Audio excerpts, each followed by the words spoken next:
मंगलवार को एक बार फिर देश के दोनों बड़े सदनों की कार्रवाई शुरू हुई।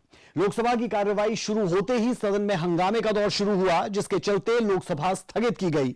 लोकसभा के साथ ही शुरू हुई राज्यसभा की कार्रवाई की शुरुआत। राज्यसभा अध्यक्ष जगदीप धनखड़ ने पूर्व विदेश मंत्री एस.एम. कृष्णा के निधन पर इस दौरान शोक व्यक्त किया और उन्हें श्रद्धांजलि भी दी। I refer with profound sorrow to the passing away of former member of this august house, Shri S.M. Krishna, today morning in Bengaluru at the age of 92. Born in Somanhalli in Karnataka's Mandya district on May 1, 1932, Shri Krishna commenced his public service in 1962 by winning the Madur Assembly seat as an independent candidate.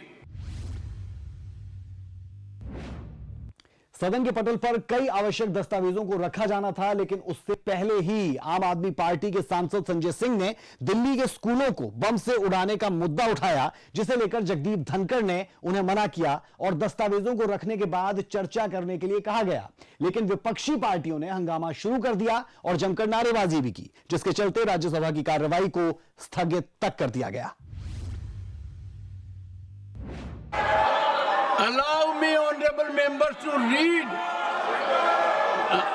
There's a point of order by Shri Derek O'Brien. Point of order. Sir, point of order. Sir, point of order. Sir, point of order. Sir, serious issue. Sir, this is disturbing the house. What to say? The House Sir, is 251 to meet at 12 noon today. एक बार फिर सदन की कार्रवाई शुरू हुई, जिसके शुरू होने के साथ ही काफी हंगामा देखने को मिला। हालांकि इस हंगामे के बीच भी केंद्रीय मंत्री जेपी नड्डा ने सदन के सामने अपनी बात को रखा और कांग्रेस पर जमकर जुबानी हमला भी बोला। जो घटना अभी देश में हम सबको देखने को मिला है कि एक संस्था, अंतर्राष्ट्रीय organised crime and corruption reporting project OCCRP, ये एक ऐसी संस्था है अध्यक्ष जी जो देश में और विभिन्न देशों में डिस्टेबलाइज करने, वहां की संप्रभुता पर चोट पहुंचाने के लिए एक कुत्सित प्रयास करती है और इतिहास इस बात का गवाह है। हम सब जानते हैं कि जो विषय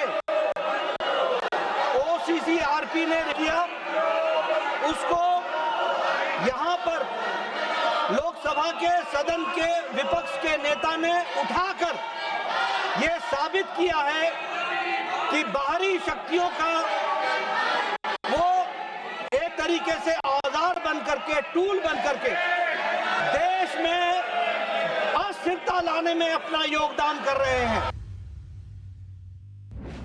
राज्यसभा में हंगामा यही नहीं रुका। सदन के नेता जेपी नड्डा ने सदन में सोनिया गांधी पर जमकर निशाना साधा और कांग्रेस को विदेशी कंपनी के साथ जुड़ने का देश की सुरक्षा के लिए खतरा तक करार दे दिया।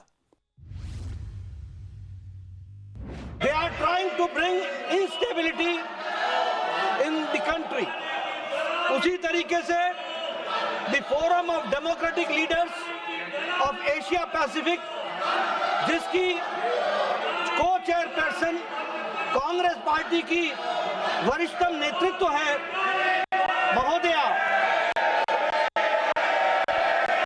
वो भारत की संप्रभुता पर प्रश्न तो उठाती है, लेकिन साथ ही साथ वो जम्मू कश्मीर को एक सेपरेट स्टेट की एंटिटी के रूप में मानती है और ऐसी संस्थाओं से जुड़ा होना कांग्रेस पार्टी का ऐसी संस्थाओं के साथ संलिप्त होना कांग्रेस पार्टी का, ऐसी को कोर्ट चेयर करना कांग्रेस की नेतृत्व के द्वारा, यह बताता है कि यह देश में की आंतरिक सुरक्षा और देश की बाह्य सुरक्षा के लिए बहुत बड़ा खतरा है।